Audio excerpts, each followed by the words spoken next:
Il y a des costumes qui vous collent à la peau. La soutane, par exemple, pour Michael Lonsdal, la soutane qui lui a porté chance dans Des hommes et des dieux, Grand Prix du Festival de Cannes 2010, et César du meilleur second rôle, la soutane qu'il remet pour La cause d'un village en carton, sorti en salle mercredi prochain. Et ce n'est pas étonnant quand on connaît le parcours spirituel du comédien, qui a mis en scène des spectacles sur Sœur Emmanuelle, Thérèse de Lisieux, François d'Assise, qui a fondé un groupe de prières destiné aux artistes, le Magnificat, et qui, chaque année, part quelques jours en retraite avec Mireille d'Arc. Et oui.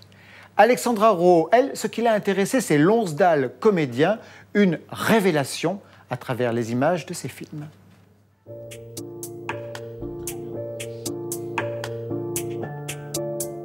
Perché ha lasciato entrare quella gente? È un rischio per tutti. Sono responsabile della sicurezza di zona. Stiamo localizzando dei clandestini. Quando la carità è un rischio, quello è il momento della carità. Dans Le village de carton, Michael Lonsdal interprète l'un de ses rôles fétiches, celui d'un homme d'église protecteur d'un groupe d'immigrés clandestins. L'acteur d'aujourd'hui 82 ans comptabilise environ 130 films et plus de 80 pièces de théâtre. Il a joué avec les plus grands, toutes nationalités confondues, Orson Welles, Buñuel, Truffaut ou Spielberg. Nous avons feuilleté avec lui une petite partie de l'album de sa vie. Was ist das? Ah, ça c'est Hibernatus.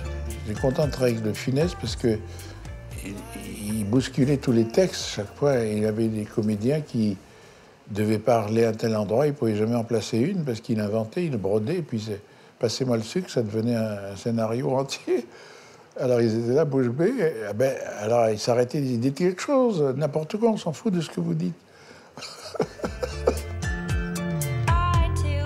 Au début, il n'était pas très causant. Je tenais mon verre comme ça, il m'a dit « Monsieur Lonsdal, plus haut le verre ». Plus haut le verre, bon, je monte un peu comme ça. Je lui ai dit, mais Don Luis, pourquoi voulez-vous que je mette la main? Comment? Il était sourd quand il voulait pas. Non, mais encore un peu plus haut, oui, oui, oui. Alors je monte, moi, je vais bientôt faire un toast comme ça, c'est beaucoup. Je dis, demande à l'assistant, demande à Don Luis pourquoi il veut que je lève le verre. Et il revient, il me dit, parce que ça lui fait plaisir. J'ai trouvé l'argument tout à fait merveilleux. Ça m'a rassuré. Vous voyez, on était dans un univers un peu surréaliste comme ça. Ah, Marguerite. India Song. Alors là, ça c'est une grande aventure merveilleuse, extraordinaire. On s'aimait comme des enfants, on rigolait beaucoup. On avait une complicité comme ça. Moi, j'aimais pas le sérieux du féminisme ou de la politique. Quand elle commençait, j'essayais de passer à autre chose parce que j'étais pas de taille à... Il fallait toujours qu'elle ait raison. Alors, quand elle commençait la politique, je dis oui, t'as raison, c'est très bien.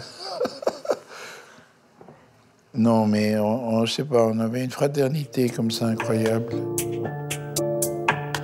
Ah, Moonraker. Ah. Les Anglais font ça avec beaucoup d'humour.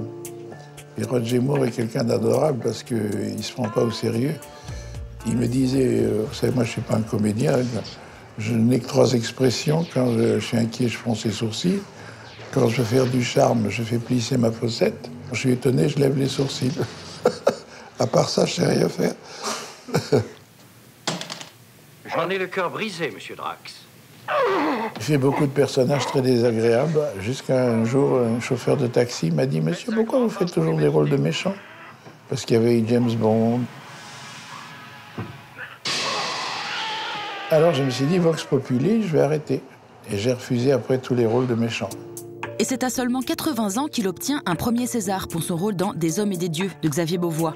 Ses premiers mots lors de la remise du prix étaient adressés à son trophée. « Petit coquin, te voilà enfin !»